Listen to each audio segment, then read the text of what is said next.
మండలంలోని బూనిడి గ్రామానికి వచ్చినటువంటి బీఆర్ఎస్ కుటుంబ సభ్యులందరికీ పేరు పేరున నమస్కారాలు తెలియజేస్తూ, ముఖ్యంగా ఈరోజు మనం జరుపుకున్న కార్యక్రమం ఏంటంటే, తెలంగాణ రాష్ట్రంలో ఈ కాంగ్రెస్ ప్రభుత్వం వచ్చినప్పటి నుండి ఈ కాంగ్రెస్ ప్రభుత్వం ఏదైతే మేనిఫెస్టో పెట్టిందో అన్ని సంఘాల ఉద్యోగులకు కానీ ఇప్పుడు ఆర్టీసీకి అయితే మేనిఫెస్టోలో పెట్టిందో వాళ్ళకి పీఆర్సీలు ఇస్తామని చెప్పేసి, వాళ్ళకు శాలరీ పెంచుతామని చెప్పేసి, వాళ్ళని గవర్నమెంట్లో ప్రభుత్వంలో విలీనం చేస్తామని చెప్పేసి రకరకాల నిన్న సమ్మె కారణంగా మన నర్సంపేట డిపోలో సూసైడ్ చేసుకోవడం జరిగింది.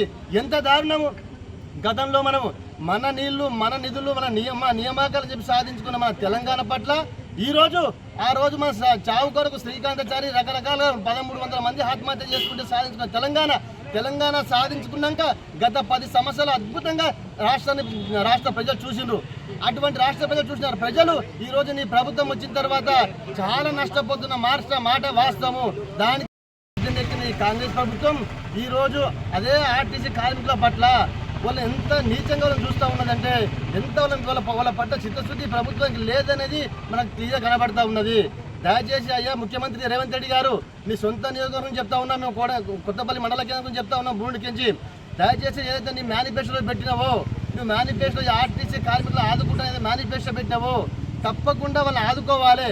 ఎందుకంటే నీ ఇలాంటి నీచమైన ఆలోచన వల్ల ఆర్టీసీ కార్మికులు శాంతి కలగాలని శంకరన్న ఆత్మ శోభిస్తూ ఉన్నది. నువ్వు చేసే పరిపాలన వల్ల ఈ శంకరన్న పాపాన్ని తప్పకుండా తగులుతాని చెప్పేసి ముఖ్యమంత్రి విజ్ఞప్తి చేస్తూ ఉన్నాం. అయ్యా ముఖ్యమంత్రి గారు, అందరి పట్ల, అన్ని ఉద్యోగ సంఘాల పట్ల నీవేదైతే మాట ఇచ్చినావో తప్పకుండా ప్రతి ఒక్కరిని ఆదుకొని వాళ్ళకి ఇచ్చిన మేనిఫెస్టో అమలు చేస్తామని చెప్పేసి ముఖ్యమంత్రి విజ్ఞప్తి చేస్తూ, మా బూనిడి గ్రామం నుంచి మరొక్కసారి మన నర్సంపేట బిడ్డ, మన ఆర్టీసీ కార్మికుడు శంకర్ గౌడన్న గారికి ప్రత్యేకంగా మా అందరి తరఫున, ముఖ్యంగా మా కొత్తపల్లి మండల ప్రజల తరఫున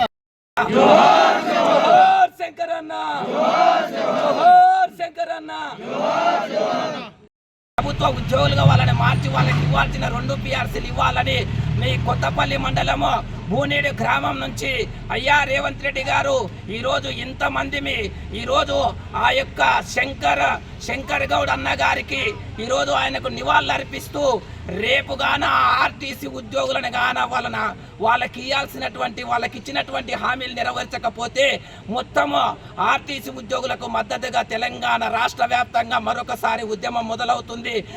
మరి 2:40 నిమిషాలకు ఆయన తుది శ్వాస విడిచిండు.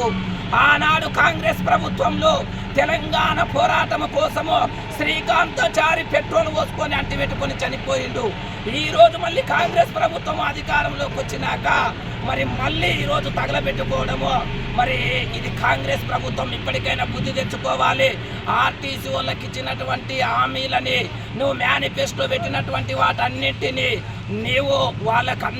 వాళ్ళకు ఇప్పుడైనా ఆర్టీసీలో ఉన్నటువంటి ఉద్యోగులంతా వాళ్ళందరూ నిరసన వ్యక్తం చేస్తూ సమ్మెకు దిగితే వాళ్ళని అసలు పట్టించుకోకుండా ఉండకపోవడంతో నిన్న ఖానాపూర్ గ్రామానికి చెందినటువంటి ఇక్కడ నర్సంపేట డిపో చెందినటువంటి శంకర్ గౌడ్ గారు నేను చనిపోయినా